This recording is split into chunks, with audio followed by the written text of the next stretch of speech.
senhora sabe quando você precisa passar por uma perícia para ter acesso a algum benefício do INSS, por exemplo? Como é feito em um laudo pelo perito? Quais são os tipos de laudo? Vamos entender mais sobre esse assunto no quadro Meus Direitos de hoje. Meus Direitos, com Dr. Jurandir Pereira. E esse maravilhoso trouxe convidada, a perita forense judicial Lília Rodrigues. Bem-vindos, boa tarde. Eita, muito bom, né? A gente tá junto de novo, a gente veio pro programa gravado. Verdade. Aí eu disse, não, agora vamos abrir pra pergunta, porque todo mundo quer saber, meu Deus, o que é que pode constar em um laudo que não pode estar presente. E aí hoje eu voltei com a doutora Lília, né, que hoje a gente foi agraciado de estar hoje para abertura ao vivo. Gente, hoje é dia de perguntar. Meu laudo é bom, meu laudo não é. Eu vou conseguir alguma coisa com esse laudo. A gente já está aqui fazendo praticamente essa trilogia com convidados. É a segunda semana. Semana passada a gente trouxe o Dr. Vitor, que bombou. Foi muito legal mesmo semana passada. E com essa maravilhosa não vai ser diferente. Perfeita. 991222540 é o nosso WhatsApp. Mas eu quero que a doutora Lília comece explicando quando a gente pensa em perito. A perícia que vem logo na minha cabeça é quando a gente vê um caso numa reportagem de alguém que morreu e a pessoa vai lá contar as balas. No caso, são diversos tipos de peritos e o que eu achei mais interessante é que a doutora Lília é voltada para essa parte de fisioterapia, né, doutora? Então, existem vários profissionais que podem ser peritos. Explica pra gente. Boa tarde. Boa tarde, Desirê, a todos que estão nos assistindo. Satisfação mais uma vez estar aqui esclarecendo ao seu público a função de um perito, certo? O perito judicial, ele presta assistência ao Poder Judiciário, ao juiz. E um assistente técnico, ele presta assistência a advogados e autores de ações, certo? No meu caso, eu sou uma fisioterapeuta forense e eu atuo na área de incapacidade física. Caso chegue um autor que cometeu um crime, aí ele já vai para um perito criminal. Então, cada expert, ele atua na sua área, fazendo o seu laudo, que é um documento legal, e apontando todas as dicas ali que eu falo, dicas no sentido de conter ali naquele laudo todas as informações necessárias para ser julgado. Então, no caso, existem laudos trabalhistas, criminais, né, doutor Jurandir? Tem vários laudos. Contábil, de diversas áreas. Eu até trouxe a doutora Marília, você lembra que tem uma psicóloga que ela disse, olha, eu só consigo laudar problemas psicológicos. E aí, a doutora Lília, quando a gente olha assim, doutora Lília, pelo amor de Deus, eu estou com o braço encurtado, uma perda, uma fibromialgia, um reumatismo. Isso vai impactar o que na minha vida? Como é que a senhora pode me ajudar? Por quê? Aí aqui eu vou pegar uma fala da doutora Lília, quando ela disse sobre assistência de perícia. Eu, como advogado, eu sou o primeiro juiz da causa. Então, o que é que eu faço? Eu pego o seu lado de reumatismo e digo, olha, Desirê, você tem direito a auxílio-doença. Contudo, eu preciso de um profissional na área médica, na área de saúde, para poder lhe laudar, para dizer o que ao longo da sua vida laboral, a sua doença vai lhe deixar incapacitante. Beleza? Beleza. Aí, ó, quem entra aqui? Porque ela entra, sabe aonde? Na sala do perito judicial. Eu não posso entrar. Quem tem a capacidade técnica para contestar na hora que está fazendo esses exames é a doutora Lília, por exemplo. Doutora Lília, é bem comum, inclusive a gente já tem interação aqui, já a gente vai colocar a pergunta do telespectador. É muito comum a gente sempre receber perguntas aqui, doutor Jurandir, sobre e por que eu não me aposento, eu tenho tal problema. Os laudos, eles duram... Tem como você já definir que aquilo é algo incapacitante para o resto da vida, falando de um caso trabalhista, por exemplo, né? Profissional, ou é algo que vai precisar de uma revisão constante? No seu caso, que é muito voltado para essa parte de saúde, né? Que são problemas comuns no dia a dia no trabalho, as pessoas muitas vezes já chegam com essa sensação de tipo, meu laudo é definitivo, eu já vou conseguir uma aposentadoria, né, doutor Jurandir? Mas nem sempre é isso, né? Não, nem sempre o laudo ele é definitivo.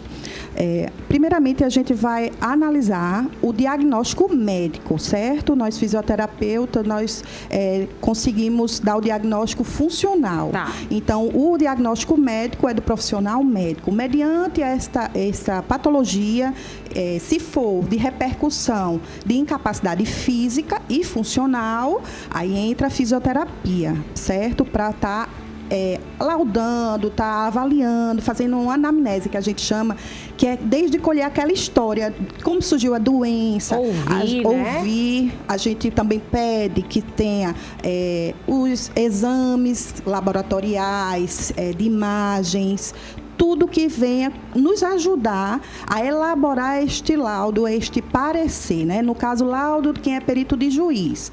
E assistente técnico é perito, mas não é perito.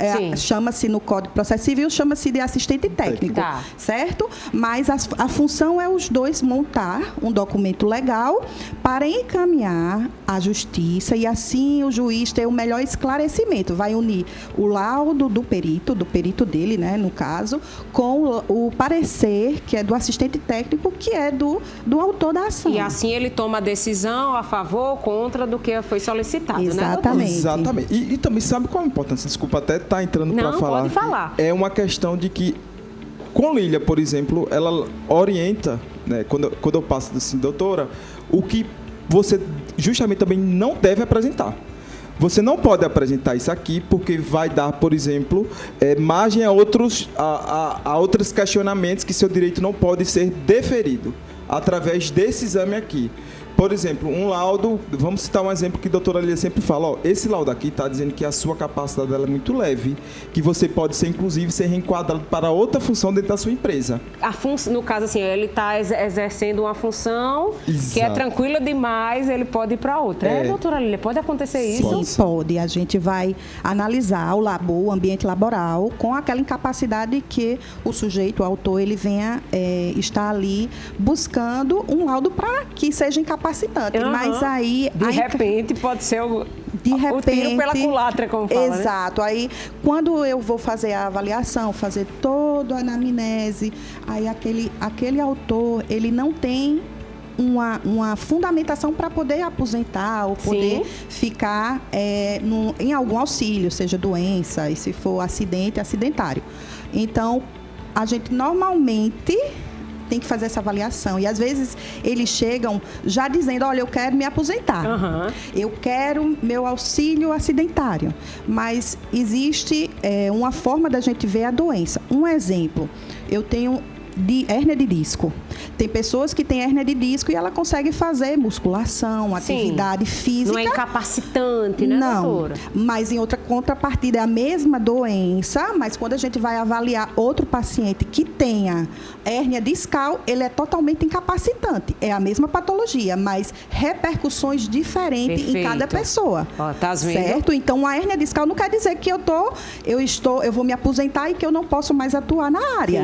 Depende. Ela tem repercussão física, funcional, você não consegue se baixar para a função específica. Né?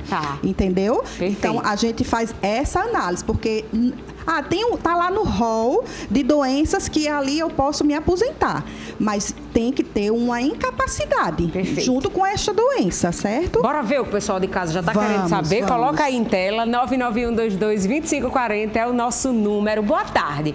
Pergunta à entrevistada o porquê de alguns laudos médicos só serem aceitos se o paciente for atendido pelo médico do SUS e não aceitam pelos particulares. Cito aqui um caso de fibromialgia. Um beijo.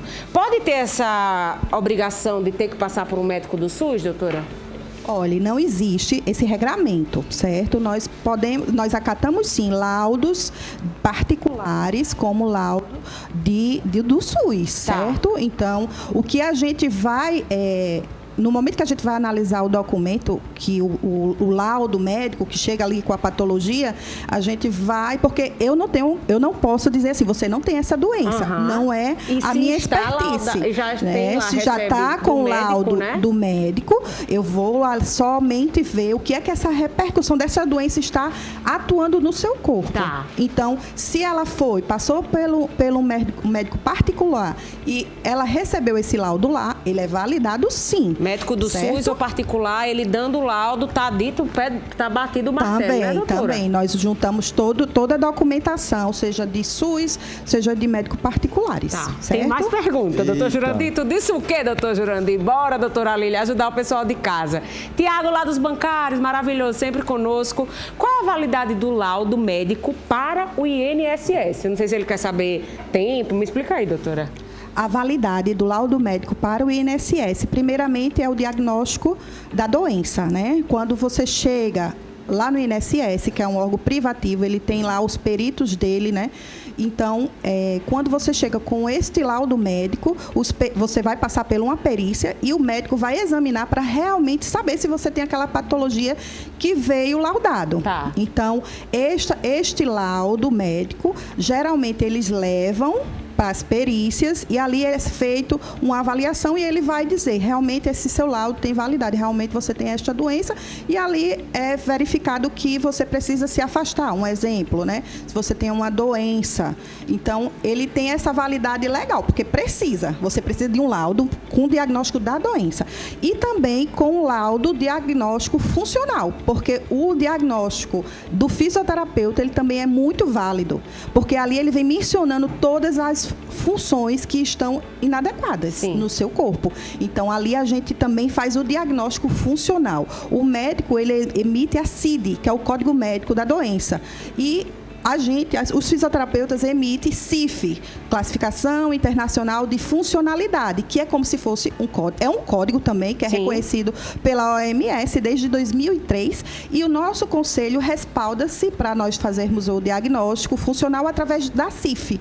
E alguns CIDs também o fisioterapeuta pode emitir, né? Certo? Mas o documento fisioterapêutico, ele tem validade quando ele tem uma CIF. Ele tem que ter um diagnóstico funcional. Se eu tiver lá um laudo, um exemplo, não levanta o braço, não levanta 90 graus. Existe uma CIF para esse grau de incapacidade. Certo. Se não constar no laudo, isso é motivo para o laudo ser anulado. Aí sim, pode ser anulado. Tá. Ô, doutora Lília, mas a gente vai até um pouco mais além. E o tempo que, às vezes, alguns laudos falam, ele tem que afastar 3 meses, 6 meses, 1 ano. Essa curiosidade desse período de tempo, ele está com o NR norma regulamentadora ou nexo causal? Como é que chega esse tempo que às vezes vem no laudo? Ó, indico aqui afastamento por tempo indeterminado, eu indico por 90 dias. Como é que chega mais ou menos nesse período? Qual é o nexo com a doença para dizer qual é o período que vai poder se afastar?